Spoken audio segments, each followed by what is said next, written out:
하면서 1월 12일 새벽 기도회를 하나님 앞에 올려드리겠습니다. 전능하사 천지를 만드신 하나님 아버지를 내가 믿사오며 그 외아들 우리 주 예수 그리스도를 믿사오니 이는 성령으로 잉태하사 동정녀 마리아에게 나시고 본디오 빌라도에게 고난을 받으사 십자가에 못 박혀 죽으시고 장사한 지 사흘 만에 죽은 자 가운데서 다시 살아나시며 하늘에 오르사 전능하신 하나님 우편에 앉아 계시다가 저리로서 산자와 죽은 자를 심판하러 오시리라. 성령을 믿사오며 거룩한 공회와 성도가 서로 교통하는 것과 죄를 사하여 주시는 것과 몸이 다시 사는 것과 영원히 사는 것을 믿사옵나이다. 아멘. 우리 다 함께 찬송 289장 통합찬송가 208장입니다. 289장 통합찬송가 208장입니다.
오늘 우리에게 준 하나님의 말씀 누가복음 3장 7절에서 20절까지 말씀입니다. 누가복음 3장 7절에서 20절까지 말씀입니다. 우리 주신 말씀 누가복음 3장 7절에서 20절까지 한 절씩 교독합니다. 요한이 세례받으러 나오는 무리에게 이르되 독사의 자식들아 누가 너희에게 일러 장차올 진노를 피하라 하더냐. 그러므로 회개에 합당한 열매를 맺고 속으로 아브라함이 우리 조상이라 말하지 말라. 내가 너희에게 이르노니 하나님이 능히 이 돌들로도 아브라함의 자손이 되게 하시리라. 이미 도끼가 나무 뿌리에 놓였으니 좋은 열매 맺지 아니하는 나무마다 찍혀 불에 던져지리라. 우리가 물어 이르되 그러면 우리가 무엇을 하리이까? 대답하여 이르되 옷 둘벗 있는 자는 옷 없는 자에게 나눠줄 것이요 먹을 것이 있는 자도 그렇게 할 것이니라 하고 세리들도 세례를 받고자 하여 와서 이르되 선생이여 우리는 무엇을 하리이까 하매 이르되 부과된 것 외에는 거두지 말라 하고 군인들도 물어 이르되 우리는 무엇을 하리이까 하매 이르되 사람에게서 강탈하지 말며 거짓으로 고발하지 말고 받는 급료를 족한 줄로 알라 하니라. 백성들이 바라고 기다림으로 모든 사람들이 요한을 혹 그리스도신가 심중에 생각하니 요한이 모든 사람에게 대답하여 이르되 나는 물로 너희에게 세례를 베풀거니와 나보다 능력이 많으신 이가 오시나니 나는 그의 신발끈을 풀기도 감당하지 못하겠노라. 그는 성령과 불로 너희에게 세례를 베푸실 것이요 손에 키를 들고 자기의 타작마당을 정하게 하사 알곡은 모아 곡간에 들이고 쭉정이는 꺼지지 않는 불에 태우시리라. 또 그 밖에 여러 가지로 권하여 백성에게 좋은 소식을 전하였으나 분봉왕 헤롯은 그의 동생의 아내 헤로디아의 일과 또 자기가 행한 모든 악한 일로 말미암아 요한에게 책망을 받고 그 위에 한 가지 악을 더하여 요한을 옥에 가두니라. 아멘. 오늘도 새벽을 깨우고 말씀과 기도로 하루를 시작하는 우리 모든 성도들 가운데 하나님의 특별하신 은혜가 언제나 함께 하시기를 주님의 이름으로 간절히 축원드립니다. 오늘 본문은 어제 이어서 세례 요한의 사역이 계속됩니다. 예수 그리스도의 오심을 준비하기 위하여 먼저 보냄받은 세례 요한은 회개의 세례를 선포하였습니다. 우리에게 오시는 예수 그리스도를 맞이하기 위해서는 지금까지의 삶에 대한 철저한 회개가 선행되어야 한다는 것입니다. 그런데 7절 말씀에 보면 세례 요한은 자신에게 세례 받으러 나오는 무리들을 향하여 독사의 자식들아 누가 너희에게 일러 장차올 진노를 피하라 하더냐라고 책망했습니다. 왜 세례 요한은 회개를 선포하면서 자신에게 나오는 무리들을 향하여 독사의 자식들하고 책망했을까요? 세례 요한에게 나왔던 사람들은 진실한 마음으로 회개의 세례를 받고자 나온 무리들이 아니었기 때문입니다. 본문과 병행 본문인 마태복음 3장 7절 말씀에 보면 이들은 많은 바리새인들과 사두개인들이라고 밝히고 있습니다. 그들은 세례 요한에게 세례를 받으려고 온 것이 아니라 그가 누구이며 무슨 자격으로 회개의 세례를 베푸는지 살피려고 온 사람들이었던 것입니다. 한편 본문에 나오는 독사의 자식들아라는 말에서 독사는 성경에서 사단과 메시아를 대적하는 자에 대한 상징입니다. 그런데 세례 요한은 당시 종교 지도자들이었던 많은 바리새인들과 사두개인들을 향하여서 독사의 자식들이라고 부른 것입니다. 그들은 종교 지도자들로서 스스로 의롭다고 여기고 있었을 뿐 아니라 아브라함의 자손이라는 선민의식을 가지고 무조건 천국에 갈 것이라고 생각하고 있었던 것입니다. 그러면서 형식적으로 율법의 외형만 지키고 율법이 요구하는 믿음과 의로움과 사랑은 저버리며 살아가고 있었던 것입니다. 그러나 진정한 하나님의 백성은 아브라함의 육체적 혈통을 이어받은 자가 아니라 아브람처럼 하나님을 믿고 말씀에 순종하는 사람들이라는 것입니다. 그래서 세례 요한은 그들에게 겉으로 드러나는 혈통이 중요하지 않음을 분명히 지적하였습니다. 회개에 합당한 열매를 맺어야 한다고 선포했고 속으로 아브라함이 우리의 조상이라고 말하지 말라고 경고를 주었습니다. 왜냐하면 회개에 합당한 열매가 없는 사람은 그 사람이 아무리 아브라함의 자손이라 할지라도 구원받을 수 없고 하나님의 심판을 피할 수 없기 때문입니다. 구원은 자신의 출생 신분으로 얻어지는 것이 아니라 하나님에 대한 온전한 믿음을 통해서 얻을 수 있기 때문입니다. 그래서 9절 말씀에서 세례 요한은 우리가 회개하여야 할 이유에 대해서 분명히 말씀해 주었습니다.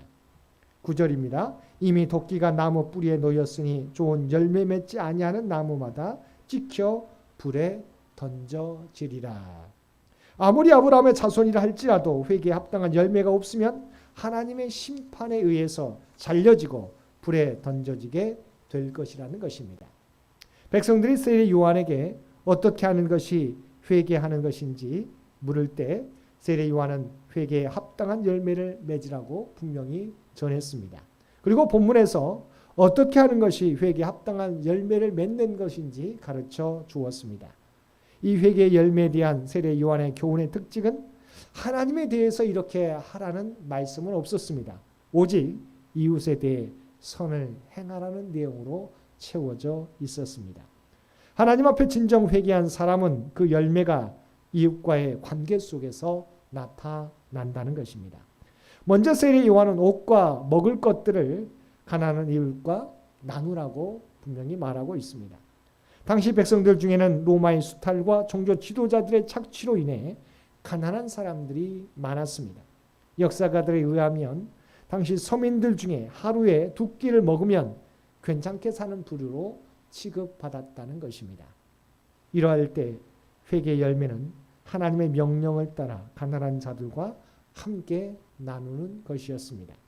요한에서 3장 17절 말씀에 보면 누가 이 세상의 재물을 가지고 형제의 궁핍함을 보고도 도와줄 마음을 막으면 하나님의 사랑이 어찌 그 속에 거하겠느냐고 분명히 말씀하고 있습니다.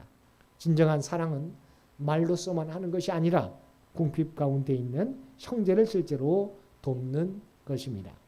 다음으로 세례 요한은 세리들에게 부과된 것 외에는 거두지 말라고 교훈했습니다. 우리가 잘 알고 있는 대로 당시 로마는 식민지인 유대에서 각종 세금을 수탈해 갔는데 그 세금을 거둘 세리들을 동족의 형편을 잘 아는 유대인들 중에서 선발했습니다. 그런데 세리들은 자기들이 거둔 세금에서 성과급을 받았기에 항상 정한세보다 과중한 세금을 백성들로부터 수탈해 갔습니다. 그래서 세리들 중에는 부자가 많았습니다. 이렇게 자신의 사리사욕을 위해 로마의 앞잡이 노릇을 하는 세리들을 유대인들은 매국노요 죄인의 대표라고 불렀습니다. 그러므로 세례 요한은 그들에게 탐심을 버리고 공정하게 징세할 것을 교훈하였던 것입니다.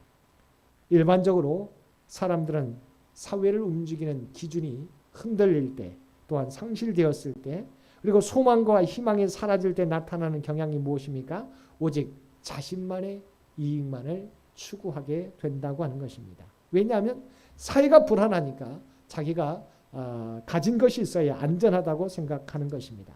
그래서 세례 요한은 이러한 세리들에게 그 자신의 이익만 추구하는 탐심을 버리고 자신의 부과된 것만 거둘 것을 분명하게 공고하였던 것입니다. 그 다음으로 세례 요한은 군인들에게 사람에게서 강탈하지 말며 거짓으로 고발하지 말고 받는 급료를 족한 줄로 알라고 교훈하였습니다. 본문에 등장하는 군인들은 로마 군인이 아니었습니다. 유대 사회 질서를 유지하는 유대 군인들이었습니다. 그런데 그들은 자기들에게 준 권위를 악용할 때가 많았습니다. 이들은 세리들의 징수 업무를 도와 강압적으로 백성들의 물질을 강탈하는 부정부패를 자행해 왔던 것입니다. 그들의 마음은 동족에 대한 자비심과 자기 업무에 대한 책임감 대신에 무자비와 불의한 무력과 욕심에 물들어 있었습니다. 그래서 세례 요한은 군인들에게 회개하여서 정의를 실천하는 것을 요구한 것입니다. 사람들은 이렇게 담대하게 하나님의 말씀을 전하는 세례 요한을 보면서 자신들이 기다리는 메시아가 아닌가 생각하게 되었습니다. 이를 알아차린 세례 요한은 자신은 사람들이 기다리는 메시아가 아님을 분명히 하기 위해 자신의 뒤에 오시는 분을 소개합니다.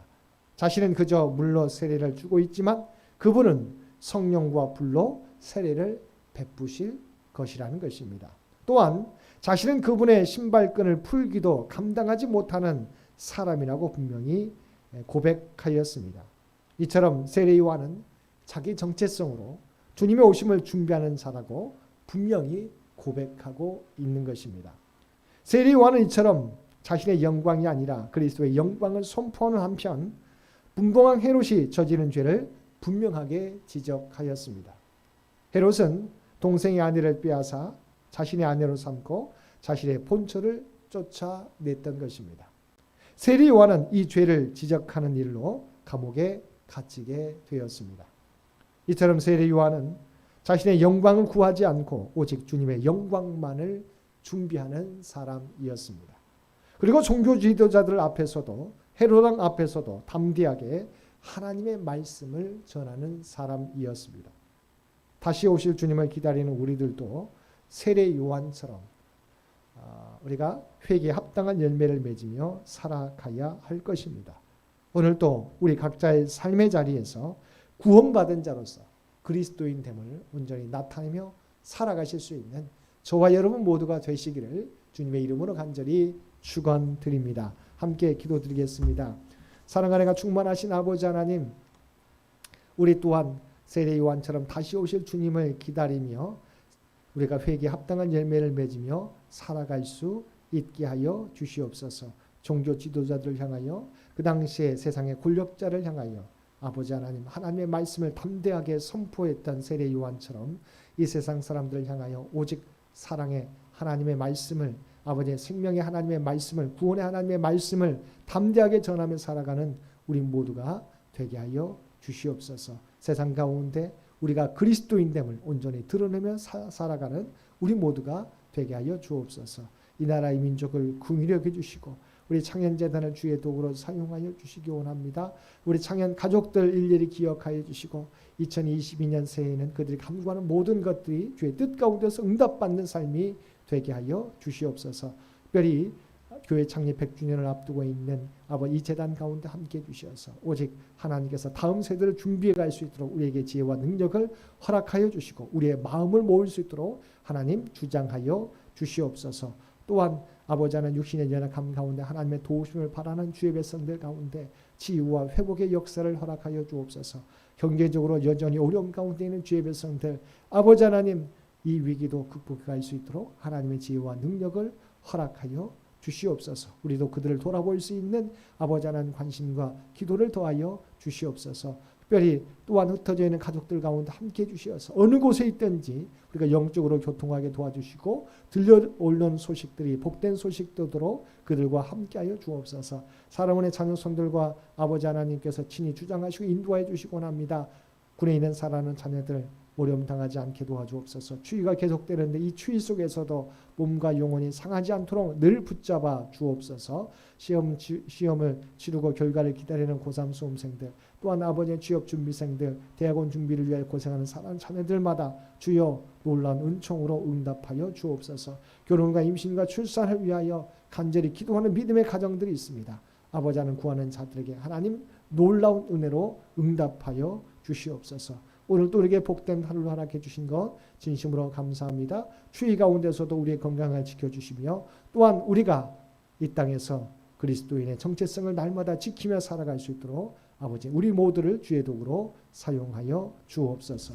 이제는 우리 주 예수 그리스도의 은혜와 아버지 하나님의 극진하신 사랑하심과 성령님의 세상 끝날까지 우리와 함께 하시는 놀라운 교통의 역사가 오늘 말씀을 따라 우리도 세상 가운데 구별된 삶을 살아가 그리스도의 오심을 준비하겠노라고 결단하며 세상 가운데 나아가는 사랑 주의 백성들과 그의 가정과 산업의 터전 위에 이제로부터 영원토록 함께 주시기를 우리 주 예수님의 이름으로 간절히 축원하옵나이다. 아멘. 여러분 기도하실 때 오늘 주신 말씀을 위해서 이 나라 이 민족을 위해서 창현재단을 위해서 창현의 가족들을 위해서 기도해 주시고 각자의 기도 제목 가지고 하나님 앞에 더욱더 가까이 나아가시기를 바랍니다.